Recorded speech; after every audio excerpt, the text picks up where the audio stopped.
রাখি পূর্ণিমার দিন রাখিটা পড়ায় কাকে? গিফট কিছু আদায় করতে হবে, মিষ্টি খাওয়ার জন্য কিছু আদায় করতে হবে। ওই তো তিনজন আসছে। আরে দাঁড়া দাঁড়া দাঁড়া, কি হলো রে? ওই দেখ হাতে রাখি, মনে হয় আমাদেরকেই পৌঁছাচ্ছে, বুঝলি? আরে রাখি করলে তো টাকা পয়সা লাগবে লাগবে, আমার তো টাকা পয়সা নাই। আরে আমার কাছে কি 50 টাকা আছে? আর দিয়ে দিলে চা খেতে পাবো না, চা তো খেতেই হবে। চল কেটে পড়ি, চল পালাই। আমাকে দেখে পালালো কেন ওরা?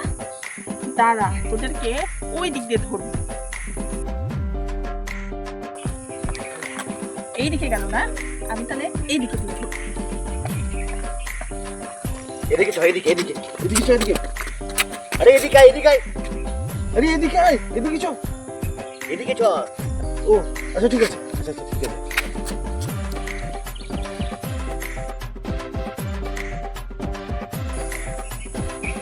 ওই যে আসছে।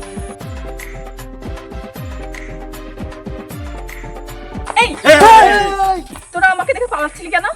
এই তোদের জন্য রাখিয়ে নিছি, হাতটা দে। এনে এই আর একটা কোথায় গেল রে? এদিকে গেছে, এদিকে গেছে।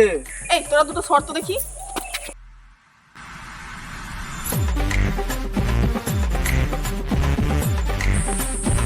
মিষ্টি খাবো, পয়সা দে। আমার খাওয়ার জন্য এনেছিলাম, দে তুই নে। তোরটা দে। আমার কাছে তো কিছুই না, এর দে ফাঁকা। লাগবে না, যা।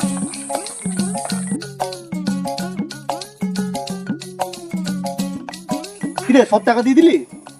আরে একটাই তো টাকা ছিল 50 টাকা, ওটাও নিয়ে চলে গেল। তাহলে আমরা চা খাবো কিসে? আমি কি চা খাবো না? খাবো না আমি চা? আমার কাছে একটা আইডিয়া আছে। কি আইডিয়া? চ দেখাচ্ছি। আচ্ছা দেখা।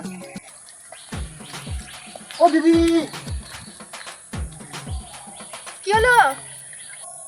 নিচে নিচে। দিদি ওদেরকে রাখি পরিয়েছো, আমাকে রাখি পরাবা না? ভাইদেরকে আমি রাখি পড়াই না।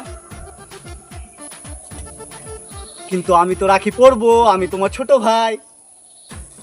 পড়াতে হবে, হবে না? পড়াতে হবে। আচ্ছা ঠিক আছে, তোকেও পড়াচ্ছি।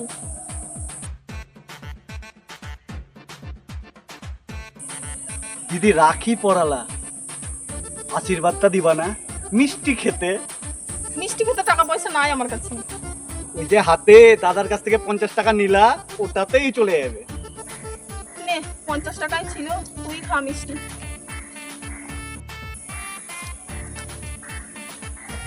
এই দা 50 টাকা পেয়ে গেছি। ইয়েস, তাহলে খাওয়া দাওয়াটা আমাদেরই হবে আজকে। চল চল। শুভ রাখি বন্ধন। আমাদের তরফ থেকে তোমাদের রাখি বন্ধনের অনেক অনেক শুভেচ্ছা। তোমাদের যদি ভিডিওটা ভালো লেগে থাকে তোমরা লাইক কমেন্ট এন্ড শেয়ার অবশ্যই করিও আমাদেরকে। আর ছোট ভাই আছে, রাখি তো পড়াতেই হবে। টাটা।